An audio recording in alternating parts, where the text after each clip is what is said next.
Assalamualaikum Warahmatullahi wabarakatuh. Selamat datang di podcast Karakter Spiritual untuk Kepemimpinan Adil di Era Modern. Saya Ulul Azmi Zari, mahasiswa BINUS University dari kelas TMBA. Hari ini saya sangat berbahagia bisa berbincang dengan narasumber luar biasa. Beliau adalah Ibu Lusmi, Kepala Sekolah di RA Islam Albab. Assalamualaikum Bu Lusmi, apa kabar Bu? Waalaikumsalam warahmatullahi wabarakatuh. Alhamdulillah baik Ulul. Terima kasih kami sudah diundang dalam acara ini. Alhamdulillah, terima kasih sudah meluangkan waktu Bu. Tema kita hari ini tentang bagaimana karakter spiritual itu penting dalam kepemimpinan supaya bisa adil dan berintegritas apalagi di era modern seperti sekarang ini. Langsung saja Bu, pertanyaannya, bagaimana Ibu memaknai nilai spiritual dalam kehidupan sehari-hari, khususnya dalam peran sebagai pemimpin, Bu? Menurut saya peran sebagai pemimpin itu biasanya kita tidak hanya berfokus pada kebahagiaan duniawi saja, tetapi juga kebahagiaan di akhirat. Karena pemimpin itu dipertanggungjawabkan di akhirat kelak. Dan kita juga mengharapkan kepemimpinan itu dapat meningkatkan motivasi istilah pegawai kita, begitu.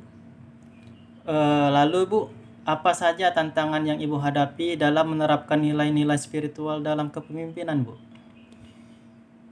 Yang pertama tantangannya, kita sulit untuk mengendalikan emosi.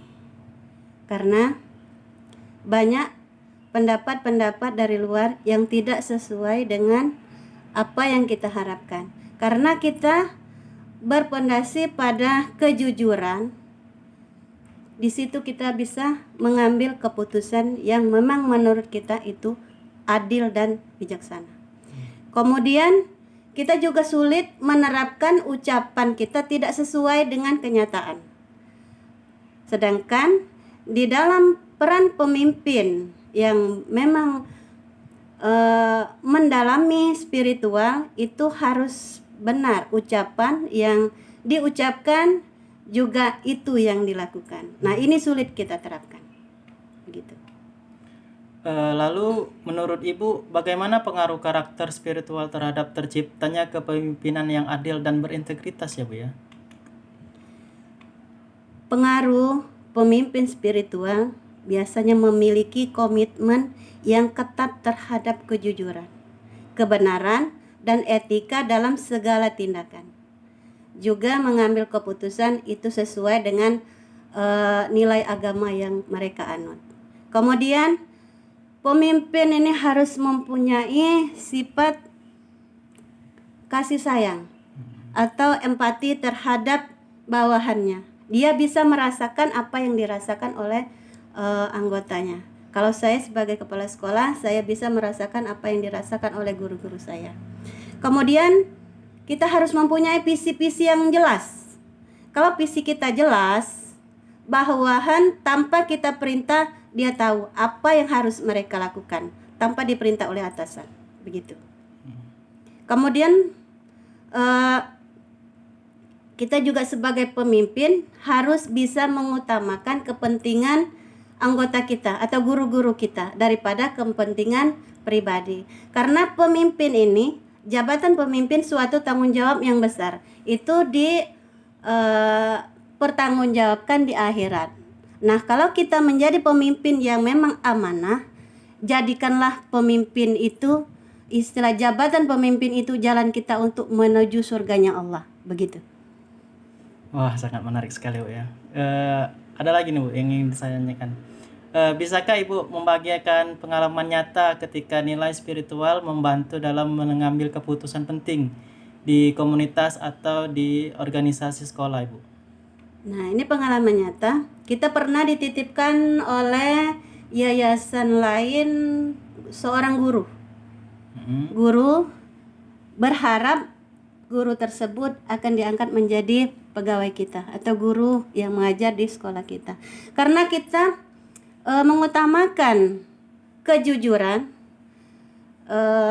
karena nilai spiritual di sini ya berfungsi sebagai kompas moral yang membimbing seseorang dalam menentukan apa yang benar dan apa yang salah, apa yang etis dan apa yang tidak etis. Jadi kita mengutamakan memang kita mengharapkan guru tersebut punya karakter, punya kemampuan. Jadi demi masa depan sekolah kita memang mengambil guru itu berdasarkan tes kemampuan mereka, bukan berdasarkan titip atau menitip atau enak atau tidak enak begitu. Dan alhamdulillah sekolah kami baik-baik saja. Begitu. Terakhir nih Bu, apa pesan dan saran Ibu bagi generasi Bunda agar saya ulangi. Apa pesan atau saran Ibu bagi generasi muda agar mampu menjadi pemimpin yang berkarakter spiritual dan berintegritas di era modern ini, Bu? Yang pertama, saran saya, generasi muda perlu mengembangkan diri secara holistik, yaitu meningkatkan kemampuan berkomunikasi. Karena kemampuan berkomunikasi yang Anda miliki itu yang menentukan masa depan Anda. Jadi kalau Anda bicara saja dapat menyinggung orang lain, akan berubah fatal untuk nasib Anda selanjutnya. Itu yang pertama. Yang kedua, harus memahami lebih mendalam tentang spiritual. Jangan setengah-setengah. Begitu. Yang ketiga, belajarlah menjadi pendengar yang baik. Karena dengan Anda mendengar, berarti Anda juga bisa memilih untuk memutuskan suatu perkara itu lebih bijaksana. Berarti Anda tidak mengutamakan emosi Anda. Begitu. Kemudian Anda harus terbuka terhadap ide-ide baru. Nah, dengan ide-ide baru ini istilahnya kita bisa mengambil keputusan yang lebih bijaksana. Itu harapan saya. Masya Allah, luar biasa sekali nasihat dan pengalaman yang Ibu bagikan. Terima kasih banyak Ibu atas waktu dan inspirasinya. Sama-sama Bapak Ulul, semoga bermanfaat untuk semuanya. Amin, amin ya rabbal alamin. Demikian podcast kita kali ini tentang karakter spiritual untuk kepemimpinan adil di era modern. Semoga kita semua bisa mengambil pelajaran dari apa yang sudah disampaikan Ibu Lusmi. Terima kasih sudah mendengarkan. Wassalamualaikum warahmatullahi wabarakatuh. Waalaikumsalam warahmatullahi wabarakatuh.